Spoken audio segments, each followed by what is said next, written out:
গতকাল রাত্রে অনুমানিক সারণীতে হইতে 10টার সময়ে আমরা একটা ইনফরমেশন পাই যে বেলতলি শ্মশানঘাট মধুপুর কর্মশালা রুটে একটা মারুতি ভ্যান একটা গাড়ি অ্যাক্সিডেন্ট হয়।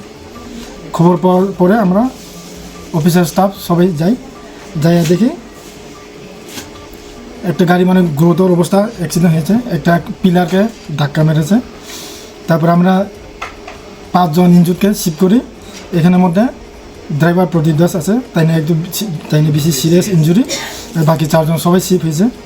তারপর আমি থানাতে এসে একটা সমুদ্র কমপ্লেন লই, যাহার কেস নাম্বার 2/2026 সেকশন 281/125 BNS এবং আমরা 184/187 MBA-কে কেস রেজিস্টার করি। স্যার এখন কি অবস্থা আছে মনে হয়? শুনলাম নাকি মারা গেছে, নাকি শুনেছি কিছু, কিন্তু আমরা অ্যাকচুয়ালি কোনো অফিসিয়ালভাবে কোনো ইনফরমেশন এইভাবে পাই নাই, কিন্তু সিরিয়াস অবস্থা শুনছি। আর কতজন আহত হয়েছে? টোটাল 5 জন। সকলবারই এক জায়গায় নাকি?